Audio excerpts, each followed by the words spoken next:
pertama harus kita pahami bersama berkaitan dengan kerusakan jalan, khususnya jalan provinsi. Itu terkait dengan kebijakan politik anggaran. Kalau dulu saya masih ingat betul Pak Ganjar Pranowo saat mau mencalonkan diri sebagai Gubernur Jawa Tengah akan mengalokasikan anggaran 2,5 triliun per tahun untuk jalan provinsi. Ini satu visi politik yang bagus, satu janji politik yang bagus.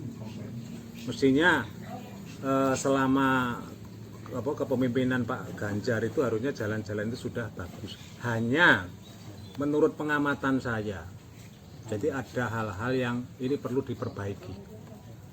Yang pertama berkaitan dengan sistem. Jadi sistem pengadaan barang dan jasa. Di mana waktu itu yang berkaitan dengan tender-tender kegiatan pengadaan barang dan jasa itu terjadi penurunan yang ekstrim. Bahkan yang namanya pekerjaan fisik bangunan gedung pun bisa turun di atas 20% dari pagu, dari limit anggaran. Padahal kalau kita berbicara sistem perencanaan anggaran yang berkaitan dengan nanti ditenderkan pada pihak ketiga, itu di sana kan jelas.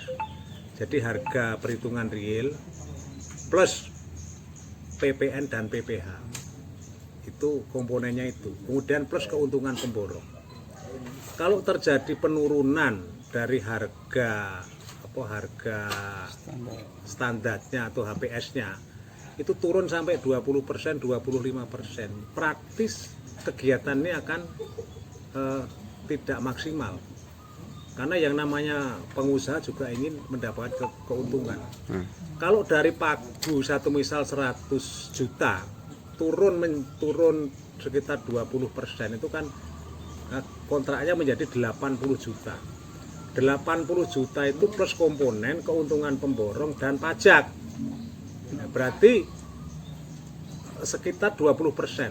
Padahal itu sudah turun 20%. Berarti uang itu tinggal 60% dari pagu. Ini dilaksanakan. Nah, tentu dari 60% itu masih mau mencari keuntungan lagi. Itu yang pertama. Makanya ini kualitasnya kurang baik. Kemudian siapa yang mengawasi produk-produk di Beijing Plan itu? Siapa yang mengawasi itu? Apakah benar beton yang di satu misalnya proyek beton ya yang dipakai itu sudah memenuhi standarnya? Satu misal K300, apakah itu benar-benar K300? Kan bukan tidak mungkin yang di tes itu yang kualitasnya bagus. Tapi yang tidak dilakukan lab itu kualitasnya yang acak-acakan. Karena bukan tidak mungkin di sektor produksi pun itu juga ada karyawan-karyawan dari pengusaha itu yang nakal. Itu nanti diterbitkan impres akan ditangani oleh pemerintah pusat. Jadi gini Mas, jadi salah satu pendorong tumbuhnya perekonomian daerah ada soal infrastruktur. Kalau Pak Jokowi berkeinginan untuk membuat satu keputusan politik berupa impres kaitan perbaikan jalan kerusakan jalan, jadi satu kebijakan yang bagus. Yang bagus karena kalau berbicara sistem yang sekarang itu juga tidak ada pos untuk bencana. Karena untuk bencana pun sedikit. Nah, ini harus ada keberanian dari kepala daerah, baik bupati, wali kota maupun gubernur. Ketika melihat kondisi seperti itu harus mengeluarkan kebijakan politik yang namanya membuat satu kebijakan menyatakan bahwa itu keadaan darurat, itu bencana alam, itu harus ada pernyataan.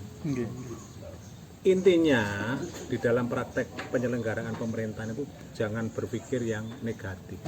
Satu misal pejabat-pejabat publik membuat satu keputusan politik untuk kepentingan rakyat, ya lakukan. Jangan takut. Satu misal diskresi, jangan takut, lakukan. Itu memang rambu-rambu itu sudah dibangun, sekarang dilaksanakan. untuk kemakmuran bersama. Karena tujuan berbangsa dan bernegara itu antara lain adalah memajukan kesejahteraan umum. Bagaimana biar sejahtera. Kembali pada persoalan yang saya sampaikan. Jadi oleh karena itu ini agar menjadi perhatian kita bersama, mari kita dorong agar sistem pengadaan barang dan jasa itu diperbaiki kembali. Jadi jangan sampai harga terendah, harga termurah yang waktu itu menguntungkan negara dijadikan pemenang. Mulai 2024 lakukan upaya-upaya bisa audiensi atau apa bentuknya lah, berikan satu masukan kepada pemerintah kabupaten, kota maupun provinsi agar di dalam mendesain jalan, khususnya jalan-jalan jalan nasional, jalan provinsi maupun jalan kabupaten kota atau mungkin penghubung antar kecamatan itu dipertebal. Kalau saya melihat itu kan rata-rata 30 cm kemudian pecah-pecah. Satu misal jalan Batangan, jalan Juwana Rembang. Saya masih ingat betul waktu itu ada 6 orang dari Litbang Komisi Pemberantasan Korupsi datang ke rumah saya.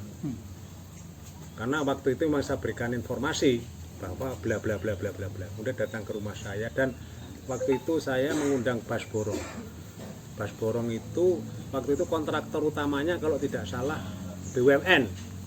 Kemudian ada Subkon. Subkon ada Bas Borong. Itu dari Subkon sampai Bas Borong itu sudah orang yang keempat. Jadi kontraktor utama, Subkon, Bas Borong, Bas Borong, Bas Borong. Makanya kualitasnya tentu sangat-sangat rendah. Khusus